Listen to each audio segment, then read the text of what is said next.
За $500 вы можете приобрести совершенно обычный ноутбук, но за $1000 вы получите модель, которая все еще будет полезна через несколько лет. Кроме того, в этом ценовом диапазоне выбор шире, включая недорогие игровые ноутбуки, а также портативные рабочие станции с большими экранами. Во-первых, вы должны выбрать, будете ли вы возить его по всему городу или будете использовать исключительно в своей квартире. А затем поймите, готовы ли вы повозиться с обновлением, добавить второй канал памяти и более вместительный SSD.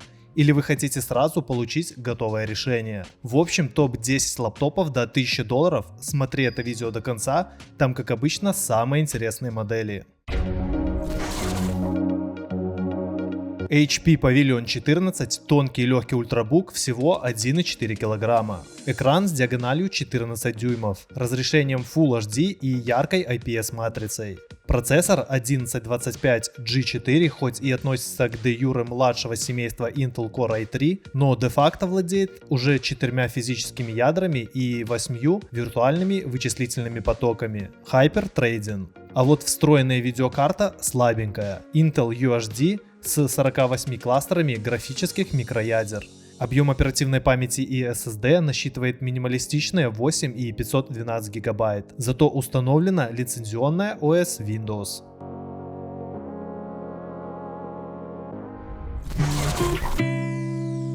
Acer Enduro Urban N3 тоже 14-дюймовый, но уже существенно более толстый и тяжелый ноут. Все из-за его повышенной пыли, влаги и ударозащиты. Стандарты MIL STD 810H и IP53 соответственно. Первый выдерживает падение ноутбука с высоты более метра, а второй попадание под дождь. Но это все-таки экстремальные ситуации. Намеренно бросать и мочить ноутбук не стоит. Конфигурация памяти аналогична 8512 ГБ, а вот процессором пришлось немного пожертвовать, чтобы сохранить ту же себестоимость. Применяется Core i3 115.5G4 с 2 ядрами и 4 потоками.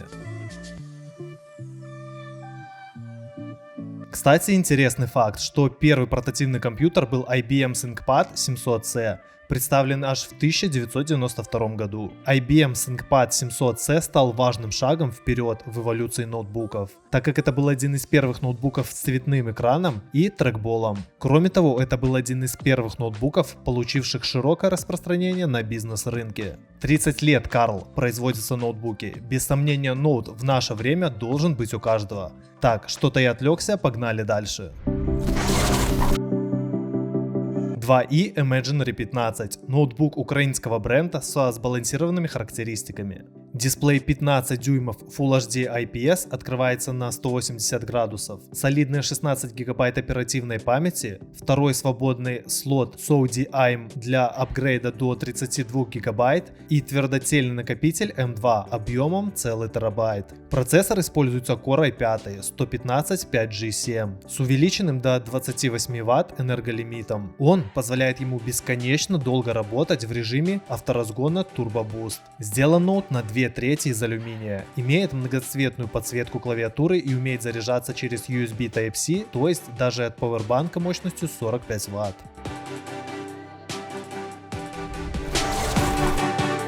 Acer Aspire 3 A315-58G – один из самых доступных ноутбуков с дискретной видеокартой, а именно GeForce MX 350. Фактически это GTX 1050 с пониженной частотой, суженной шиной и без аппаратного ускорения монтажа. Но с этой задачей хорошо справляется Intel Iris Xe80, встроенная в процессор Core i5 113 5G7.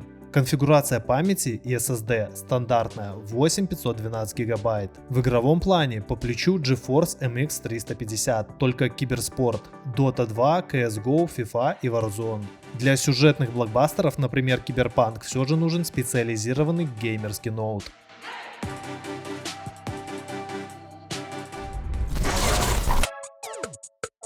Asus ExpertBook B1500, начиная с 12-го поколения, процессоры Intel Core перешли на гибридную архитектуру, по аналогии с мобильными чипами ARM Big Little. Так, Core i5 1235U объединяет два мощных ядра Golden Gopher, которые делятся на 4 потока Hyper-Threading.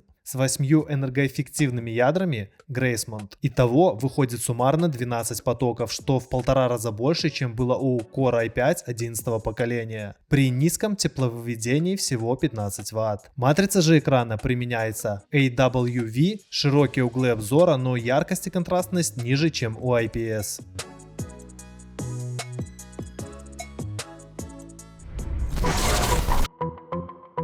Asus TUF Gaming FX 506LH. Геймерский лэптоп, хоть и с относительно старой начинкой. Процессор Core i5 10300H и дискретная видеокарта GeForce GTX 1650. Хорошо хоть ускоренная версия GDDR6. Оперативной памяти достаточно для любой современной игры 16 ГБ, а вот твердотельный накопитель всего на 512 ГБ. Учитывая, что многие игры занимают по 100-150 ГБ, очень скоро придется раскошелиться на внутренний M2 или хотя бы на внешний USB SSD. Матрица экрана заявлена IPS Level, то есть Enhanced White VM, которая ближе к TN, чем настоящая IPS, зато киберспортивная 144 Гц. Asus также разрабатывает и производит компоненты для других производителей оборудования, таких как iPad от Apple, Kindle от Amazon и планшет Google Nexus 7. А компания была основана аж в 1989 году 4 инженерами. Asus безусловно one love и спасибо за работу, парни. Lenovo IdeaPad Gaming 3 15AC-H6. Не путать с более простой мультимедийной линейкой IdeaPad 3 без надписи Gaming.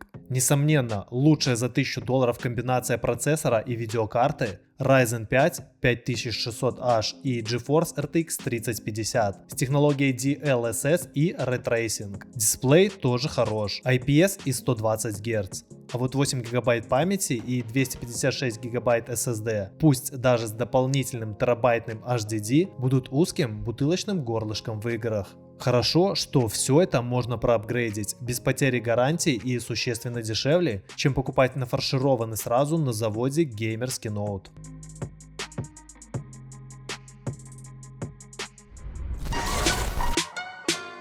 MacBook Air 13 на M1 2020 года. Кто издавна пользуется MacBook, тот покупает только MacBook. Другое дело, что последние модели ноутбуков Apple заинтересовали даже упорных апологетов OS Windows. Причиной тому стал переход на процессорную архитектуру ARM, что принесло существенно увеличенное время автономной работы. При смешанном сценарии эксплуатации немного поработать и немного поразвлечься. Фирменный процессор Apple M1 держится более 10 часов без подзарядки. Это недостижимый результат для Windows ноутбуков с процессорами Intel или AMD сравнимой толщины и весе.